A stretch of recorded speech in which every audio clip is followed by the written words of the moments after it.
আমাদেরও খাদ্যমন্ত্রী ছিল, আমাদেরও অর্থমন্ত্রী ছিল।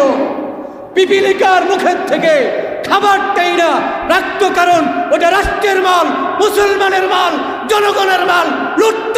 লুটতরাজ করা যাবে না, দুর্নীতি করা যাবে না, এমনকি পিঁপড়াকেও খাইতে দেওয়া যাবে না।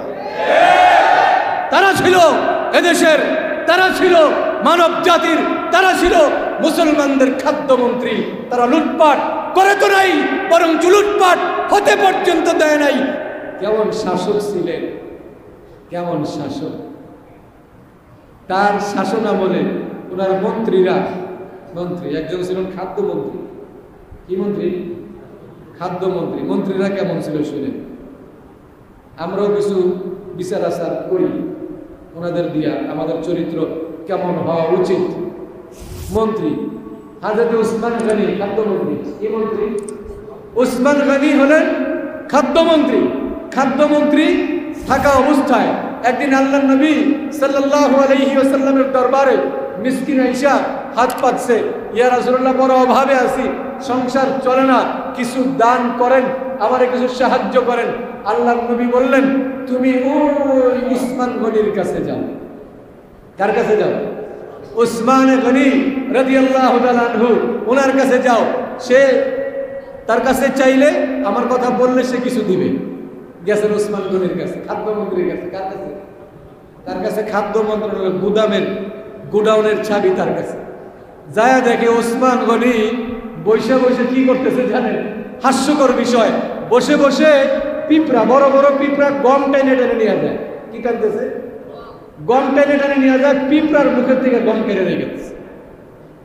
পিঁপড়ার মুখের থেকে গমটা কেড়ে রেখে দেয়। পিঁপড়ার মুখের থেকে গমটা টান দিয়ে নিয়ে তারপরে বস্তায় ভরে। আবার আর একটা পিঁপড়ার কাছে যায়, ওটার মুখ থেকে গম টান দিয়ে নিয়ে বস্তায় ভরে। এই অবস্থা দেখা লোক এর কাছে নিয়ে আমারে পাঠাইছে। এইরকম কিপটা মানুষের কাছে পিঁপড়ার মুখের থেকে খাওয়ান টাইনা রেখে দেয়, এর কাছে আমারে পাঠাইছে। আল্লাহ নবীর কাছে যে আবার বসছেন, কি ব্যাপার, চাওনে কই গেছি? কি চাওনেই? কয় চাওনের আগেই তো কাম সারা। কি হয়েছে? কয় যা এই পিঁপড়ার মুখে থেকে খাওয়ান কেড়ে রাখতেছে। কার তোমারে চাইতে কইছে চাইবা এটা? হ্যাঁ, জামল্লা টাইপ। তুমি তার কাছে চাও যায়, আবার গেছে। আল্লাহ নবীর কথা অমান্য করা যাবে না।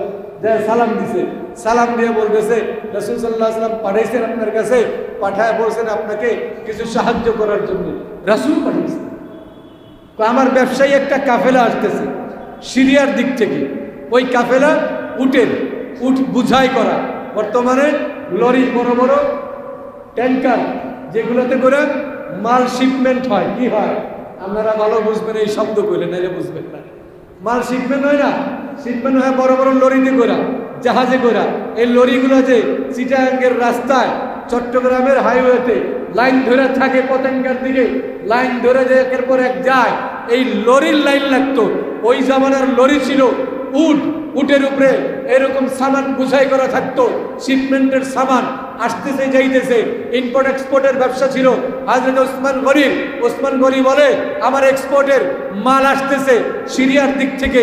ওই এক্সপোর্টের পুরা গুদামের মধ্যে, ওই লরির মধ্যে, এই বহরের মধ্যে, মালের বহরের মধ্যে যেই উটটা তোমার পছন্দ, ওই উট সহ তোমার, উটের মালও তোমার, লরি সহ লয়ে যাও, ট্যাঙ্কার সহ, ট্যাঙ্কারটা সহ লয়ে যাও। তা হযরত ওসমান গনির কথা শুনে লোক খাইছে। এক একটা উঠে তো অনেক মাল থাকে, যায় দেখে বিশাল সিরিয়াল। উনি একটা একটা করে বাঁচতেছে, একটা ধরে টানছে দিব, টান না দিয়ে উনি বাঁচতেছে। কোনটা ভালো? উটের স্বাস্থ্য ভালো, উঁচা লম্বা, অনেক শক্তিশালী, বেশি বোঝা, অনেক বোঝা বহন করছে, এরকম একটা নিবো। আমার যেহেতু স্বাধীনতা দিছেই, ওই রকম একটা ধৈরা উনি টান দিছে, টান দিয়ে নিতেছে, পিছনে পিছনে বাকিগুলো শুনে। একা চলে না। উটের দলের মধ্যে যেটা শক্তিশালী, ওটার পিছনে আরো 10টা চলে। বুঝেন নাই? সিস্টেমই এটা। পালের বড় যেটা, ওটার পিছনে অনেকগুলো চলে। ও টান দিছে, নিয়ে যাইতেছে, ওর পিছনে আরো ছুটতেছে। ওটা থামে না, ওটা সহ যায়। তো উসমানের কাছে আসছেন, আইসা বলতেছেন, উসমান গনি, আমি তো একটা নেওয়ার চেষ্টা করতেছি, পিছনে যে আরো অসংখ্য ছুটছে।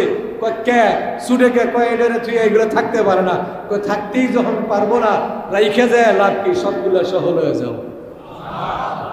আমাদের শুনানি অতীত ছিল, আমাদেরও খাদ্যমন্ত্রী আমাদের অর্থমন্ত্রী ছিল পিপিলিকার মুখের থেকে খাবার টাইনা রাখতো, কারণ ওটা রাষ্ট্রের মাল, মুসলমানের মাল, জনগণের মাল।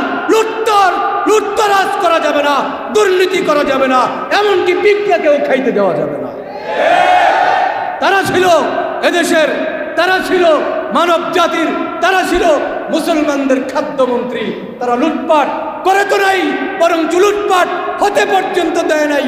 মানুষ তো মানুষ, পিঁপড়ার মুখের থেকে খাবারটাই না যেই লোকটা রাখতো তার নিজের ব্যবসার অবস্থায় ছিল, যে একজনে উট টান দিছে, উটের সঙ্গে আরো 10টা উট শুরু করছে যাইতে, উনি বলছেন সবগুলো নিয়ে যান।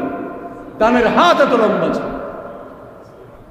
আমাদের সোনালী অতীত ছিল, আমরা আমাদের সোনালী অতীতকে উপেক্ষা করি, আমাদের সোনালী অতীতকে আমরা ভুলে গিয়েছি, উপেক্ষা করেছি বিধায় আজকে আমাদের উপরে খরচ দশা, আমাদের উপরে আজকে এই ষড়যন্ত্রের স্ট্রিম রোলার চলে, নির্যাতন নিপীড়নের স্ট্রিম রোলার চলে, বিশৃঙ্খলা চলে, শুধুই মাত্র আমার সোনালী অতীতকে আমরা ভুলে গেছি। তাই আল্লাহ নবী সম্পর্কে আল্লাহ পাক বলছেন, লাকাদ কানা লাকুম ফি রাসূলিল্লাহ উসওয়াতুন হাসানাহ, তার মধ্যেই তোমার জন্য উত্তম আদর্শ।